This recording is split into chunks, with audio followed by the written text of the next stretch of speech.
BJP এসে পর্যন্ত চাইছে এই কুকুরের পাছায় পেট্রোল দিলে যেমন কুকুর আর দাঁড়াতে পারে না, সবসময় দৌড়ায়। এদের ধান্দাই হলো সবসময় মুসলমানদের পাছায় পেট্রোল দিয়ে রাখো, এরা যেন নিজেদের শিক্ষা, আর্থসামাজিক পরিকাঠামো, উন্নয়ন কোনো কিছু না করতে পারে। শুধুমাত্র ওদের নিজস্ব অস্তিত্ব বজায় রাখতেই ওরা শুধু টেনশনে পড়ে থাকে, আর আমরা এদিকে দাদাগিরি করি। সুতরাং আমাদেরকে আগামী দিনে মনে রাখতে হবে যে বিজেপির এই পাছায় পেট্রোল দেওয়া নীতির বিরুদ্ধে আমাদের একটু আগুন জ্বালাতে হবে, এটা একটা দায়িত্ব।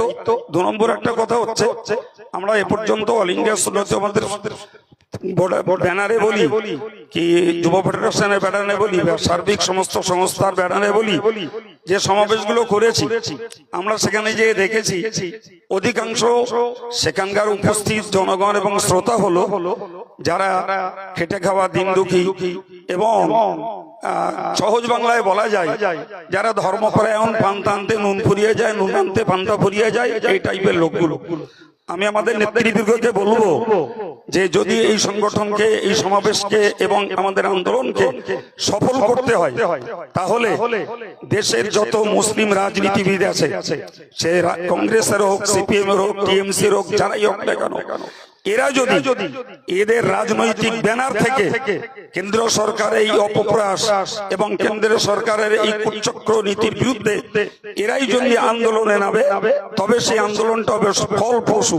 সুতরাং আমার বক্তব্য আমাদের নেতৃবর্গের কাছে, অবিলম্বে দেশের রাজনৈতিক নেতাদেরকে একত্রিত করা হোক, তাতে 2-10 লাখ টাকা খরচা হোক। রাজনীতির মুসলিম নেতাগুলো এতে যদি তটস্থ হয়, সজাগ হয়, তাহলে এই সর্বস্তরের মানুষদের ভিতর থেকে আন্দোলন গড়ে উঠবে। না হলে শুধু দাড়িওয়ালা টুপিওয়ালা মুসলমানদের দ্বারা কেন্দ্র সরকারের এই অন্যায় হস্তক্ষেপ এবং তাদের এই কালো হাতকে আমরা কখনোই গুটিয়ে দিতে পারবো না। সুতরাং নেতৃবর্গের কাছে আমার দাবি, যে কোনো মূল্যেই দেশের সর্বস্তরের মুসলিম রাজনীতিবিদদের ঐক্যবদ্ধ হওয়ার দরকার আছে।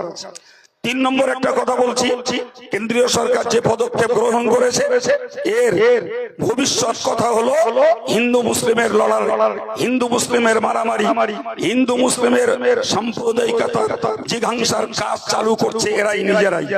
এরাই সাম্প্রদায়িক সম্প্রীতি আর মানবাধিকারের বুলিয়া ওড়াবে, আর এমন কাজ করবে যাতে গ্রামে গঞ্জে, শহরে নগরে হিন্দু মুসলিম নিজেরা লড়াই করে বেড়াবে।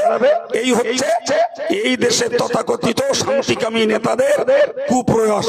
সুতরাং আমরা আজকে শুধু এইখান থেকে নয়, কলকাতার শহীদ মিনারের সমাবেশ থেকে সরকারকে জানিয়ে দিতে চাই, দেশের উন্নতি কি করে হবে, দেশের জিডিপি কি করে বাড়বে, দেশের মানুষ কি করে শান্তিতে থাকবে, সেই চেষ্টা চিন্তা করাই ছিল তাদের জন্য বুদ্ধিমানের পরিচয়।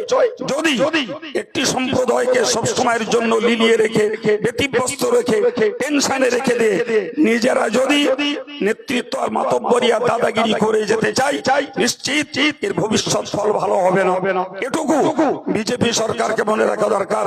সঙ্গে আমি এই কথাটি বলবো, আজকে শুধু কেন্দ্রের ওরা নয়, পশ্চিমবাংলার নাম করে বলতে ইচ্ছাই করছে, সেটাই হলো শুভেন্দুর মতো একটি সাম্প্রদায়িক নেতা, যার পিছনে দালালি করছে কিছু মোল্লা মৌলবি দাড়িওয়ালা আর পীরজাদার দল।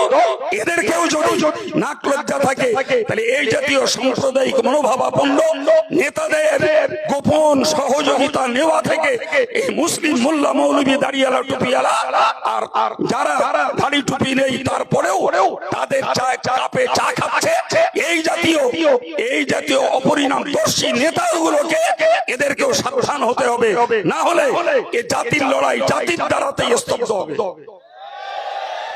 সম্মানিত ভাইরা,